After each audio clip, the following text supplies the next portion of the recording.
ካንሰር እንዳይዝ ከአልኮል ራቅ፣ የልብ ህመም እንዳይዝ አልኮል ጠጣ። ቡና አንድ ሳምንት ከሀገር ይጥፋ ትላላችሁ፣ አንድ ሳምንት ደግሞ ምሳና ቁርስ ይሁን ትላላችሁ። እናንተ ተማርን የምትሉትን ሰዎች አንድ የሚል ሰው ይጥፋ። አረ እናንተ ምሁራኖች ምንድነው የሚሻላችሁ? እኔ ምን ቤነኝ? ሳይንቲስቶቹ አይደለም እንደሚናገሩት? እናንተ ደግሞ ህጉን ተርጓሚዎች ናችሁ። ለህዝቡ ምንድነው የምናሸክመው ብላችሁ እናንተ እስቲ የሚመጣውን ነገር መጀመሪያ ተሸከሙና ሞክሩት፣ ከዛ እኛ እንሸከም። ሁልጊዜ ጥናትና ምርምር ስለሚደረግ ነው አይፈል? ወይ ዶክተር፣ ሰውን ነዋ ማጥናት። ሰው እኮ ነው የሚቀያየረው። ቡና ትናንትናም ቡና ነው፣ ዛሬም ቡና ነው። ኤክስሬይ እንዴት አደረጋችሁልኝ? ህመም እኮ ተገኝቷል ወንድም። አንዴ ደስ እንዲለኝ ኤክስሬይ አንስታችሁ ትኛላችሁ።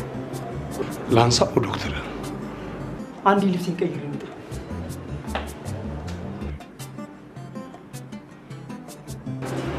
ደስ የሚለኝ ማድረግ ነው እንጂ ማንም ሰው በዚህ ገባ በዚህ ወጣ የሚለኝ መስማት አልፈልግም የሚል አስተሳሰብ በጣም እየበዛ መጥቷል።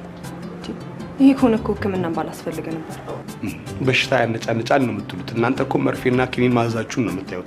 በሽታን አግኝተናል ማለታችሁን ነው የምታዩት።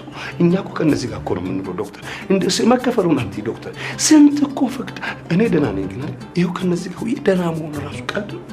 ታዲያ ሁሉም ሰው ተነጫንጮ ሁሉም ሰው ህግን ጥሶ እንዴት ይችላል? አይቻልም፣ አይቻልም። ሁላችንም አሁን የትራፊክን ህግ ብናከብር የሚፈጠረውን ገምት። ተድላ፣ ፍስሐ፣ ሐሴት። በተቃራኒ ደግሞ ሁላችንም አንታዘዝም ብንል የሚፈጠረውን ደግሞ ገምት። እሱ ሌላ ሰው ይገምት ዶክተር። እኔ ያስፈጃቸዋለሁ፣ ቀሽቃሻ ነኝ። ሌላ ሰው ይገምት።